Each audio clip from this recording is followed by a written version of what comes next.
भारत को लेकर हैरान करने वाली खबर ने बहुत से देशों को परेशानी में डाल दिया है और इन देशों में तेल उत्पादन देशों के अतिरिक्त वो देश भी हैं जो भारत से चीनी का आयात करते हैं। इस खबर के बाद अब दुनिया के बड़े देश अपनी सप्लाई चेन को भारत से किसी और देश की ओर मोड़ने का मन बना चुके हैं, क्योंकि आने वाले समय में भारत एक ऐसी चीज के निर्यात पर रोक लगा सकता है जिसके लिए भारत दुनिया का दूसरा सबसे बड़ा एक्सपोर्टर कहलाता है। अगर इस निर्यात पर रोक लग जाती है तो इसमें भारत को लाभ होने के अलावा तेल उत्पादन देशों की बड़ी हार होगी, क्योंकि भारत ने इन देशों के बड़े बाजार को अपने अधिकार में लेने का मन बना लिया है। ये खबर एशिया बायोफ्यूल आउटलुक की ओर से आई है। इसमें कहा गया है कि एथेनॉल का प्रयोग भारत में बहुत अधिक तेजी से बढ़ रहा है और जल्द ही भारत चीनी निर्यात पर रोक लगा सकता है। दरअसल 10% एथेनॉल का प्रयोग 90% पेट्रोल के साथ पूरे भारत में शुरू हो गया है और इसे 2025 तक 20% तक करने का लक्ष्य रखा गया है,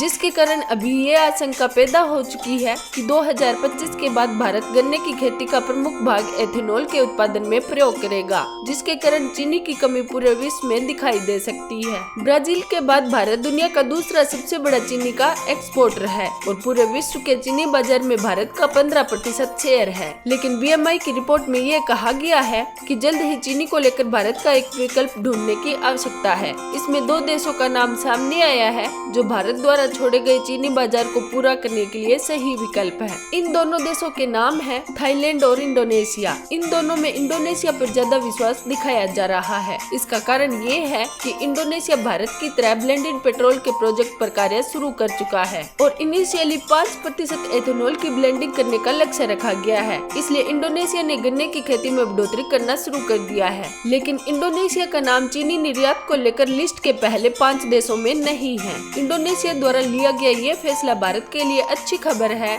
वो इस कारण क्योंकि भारत खुद एथेनॉल का बड़ा एक्सपोर्टर है। इंडोनेशिया में एथेनॉल ब्लेंडिंग भारत के लिए नए निर्यात बाजार के रास्ते खोलने वाला है। ऑयल उत्पादन देश एनर्जी ग्रुप में भारत के शामिल होने से नाखुश है, क्योंकि आने वाले टाइम में इंजन के कुछ नए विकल्प भारत में दिखाई दे सकते हैं जो पूरी तरह पेट्रोलियम की आवश्यकता को खत्म कर सकती है। हाइड्रोजन आईसी इंजन के अलावा फ्लेक्स इंजन के निर्माण में ऑलरेडी कार्य हो चुका है। मारुति 2025 से पहले ऐसे इंजन बाजार में उतार सकती है जो प्योर एथेनॉल से चलने में निपुण होंगे। जिस दिन भारतीय बाजार में ऐसा इंजन उतार दिया जाएगा उस दिन एथेनॉल की खपत में कई गुना बढ़ोतरी होगी और इसके साथ ही गन्ने की खेती का प्रमुख हिस्सा एथेनॉल के उत्पादन में प्रयोग होगा और भारत को ईंधन के बड़े एक्सपोर्टर की तरह देखा जाएगा। आपकी क्या राय है इस खबर के बारे में? कमेंट बॉक्स में कमेंट कर हमें जरूर बताएं। वीडियो अच्छी लगी हो तो लाइक करें, शेयर करें और हमारे चैनल को सब्सक्राइब करें।